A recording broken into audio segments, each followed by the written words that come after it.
Bismillahirrahmanirrahim. Assalamualaikum warahmatullahi wabarakatuh. Alhamdulillah. Alhamdulillahilladzi an'ama alaina bi ni'matil iman wal islam.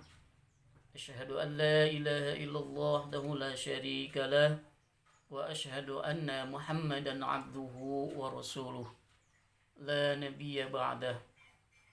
Allahumma salli wa sallim ala sayyidina Muhammadin khatamil anbiya'i wal mursalin sayyidina Muhammadin wa ala alihi wa ashabihi ajma'in, amma ba'du.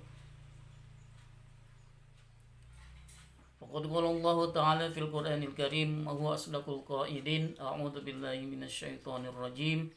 Bismillahirrahmanirrahim. Warattilil Qur'ana tartila.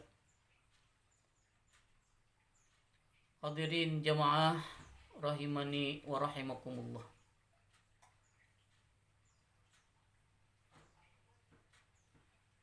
Al-Quran adalah pedoman bagi umat Islam. Al-Quran yang diturunkan oleh Allah Subhanahu wa taala kepada baginda Rasulullah sallallahu alaihi wasallam melalui malaikat Jibril alaihi salam. Al-Quran sebagai pedoman umat Islam, sejatinya kita untuk mengamalkan dan untuk membacanya, membaca dan beramal isi kandungan-kandungan Al-Quranul Karim. Sebagaimana perintah Allah Subhanahu wa taala dalam Al-Qur'an untuk membaca Al-Qur'an itu dengan setartil-tartilnya. Sebagaimana firman Allah yang berbunyi warattilil Qur'ana tartila, dan bacalah Al-Qur'an dengan setartil-tartilnya. Artinya, menurut ulama ahli qiraat di sini yang dinamakan tartil adalah sesuai dengan anjuran ilmu tajwidnya, dengan makharijul huruf, dengan sifatul huruf, dan yang lain-lainnya. Namun sebelum kita membahas untuk ilmu tajwid, ilmu makharijul huruf, ada 3 perjalanan untuk supaya bacaan-bacaan Al-Quran ini benar. Tanpa yang 3 ini, maka bacaan Al-Quran adalah kurang sempurna. Yang wajib kita ketahui, sebelum kita membaca Al-Quran, setidaknya ada 3 perjalanan dalam membaca Al-Quran. Baik, kita jelaskan. Yang ke-1, sebelum kita memahami dan membaca Al-Quran, harus kita ketahui, harus ada dengan namanya Thariqatul Hijaiyah. Apa itu Thariqatul Hijaiyah? Thariqatul Hijaiyah itu adalah perjalanan sebelum membaca Al-Quranul Karim harus tahu dengan huruf-huruf hijaiyah. Sebagian ulama huruf hijaiyah mengatakan ada yang 28, ada yang 30.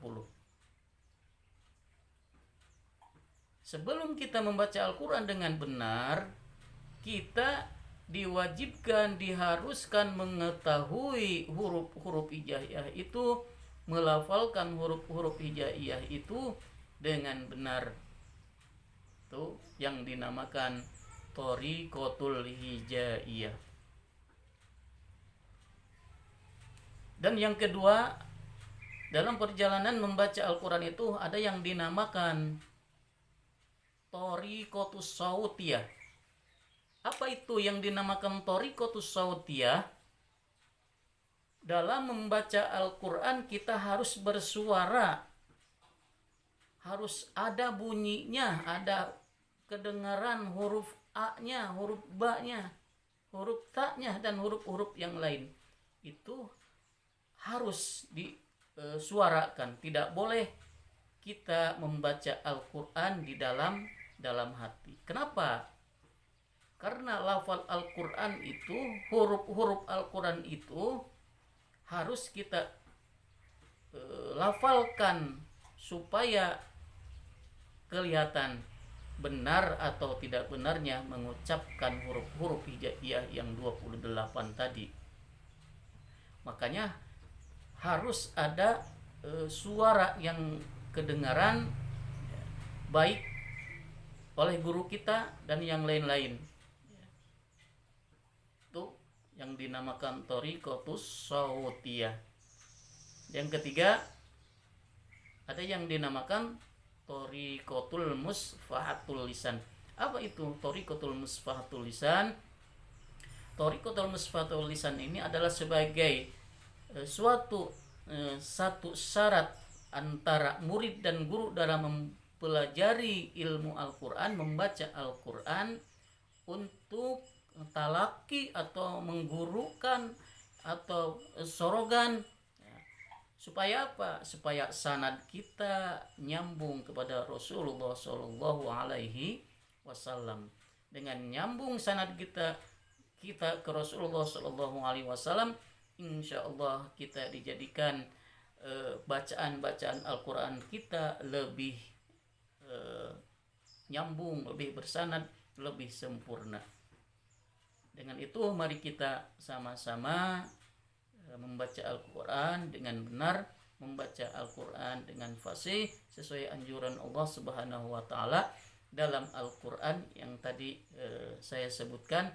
Mudah-mudahan kita semua dijadikan ahli Quran dan kita bisa membaca Al-Quran dengan benar, kita bisa membaca Al-Quran dengan fasih, dan kita bisa mengamalkan isi-isi Al-Quranul Karim.